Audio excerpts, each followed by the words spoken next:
Aujourd'hui, on attaque les problématiques de traitement de la langue par deux grandes approches. D'un côté, la linguistique, on essaie de définir a priori des règles en étudiant le langage. Et d'un autre côté, on va avoir toutes les approches beaucoup plus statistiques. Et on fournit une collection importante, massive, d'actes de langage sur lesquels les moteurs d'analyse statistique vont extraire automatiquement des règles. Et au milieu de ça, il y a les approches hybrides où on fait un petit peu de linguistique, un petit peu de statistique, et on mélange les deux pour arriver à quelque chose souvent d'un petit peu meilleur. Un virage vers le tout statistique qui s'est opéré fin des années 90, début des années 2000. Pourquoi en particulier? Parce qu'à partir de ce moment-là, on a eu des puissances de calcul qui ont permis d'analyser des masses de données importantes, ce qui était difficile avant. Et parce qu'on s'est rapidement aperçu que nos problématiques aujourd'hui dans le monde qui nous entourait, elles étaient rapidement multilingues, et que devoir à chaque fois qu'on change de langue réécrire toutes les règles qu'on a apprises manuellement, ça devenait trop coûteux et c'était pas rentable.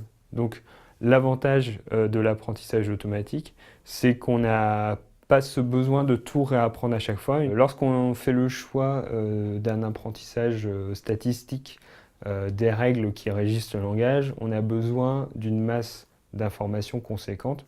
Avoir un gros corpus, c'est pas forcément facile. Il faut pouvoir accumuler des actes de langage qui sont écrits par plusieurs personnes, qui ont été écrits manuellement, et une masse suffisamment conséquente pour que les moteurs d'analyse statistique puissent extraire des règles de qualité.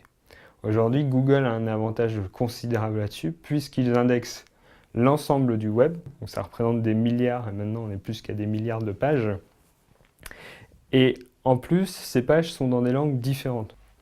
Donc avoir accès à cette masse de corpus, ça fait qu'aujourd'hui, Google est capable de sortir des services en continu qui sont parmi les plus performants à l'heure actuelle, même au sein des milieux académiques, même si les méthodes qui sont développées sont meilleures, le fait de ne pas avoir accès à des ressources aussi conséquentes fait qu'on ne peut pas atteindre le niveau de qualité qu'aujourd'hui propose Google dans la traduction par exemple, dans la synthèse de la parole, c'est un autre exemple, dans la recherche d'informations, etc., etc.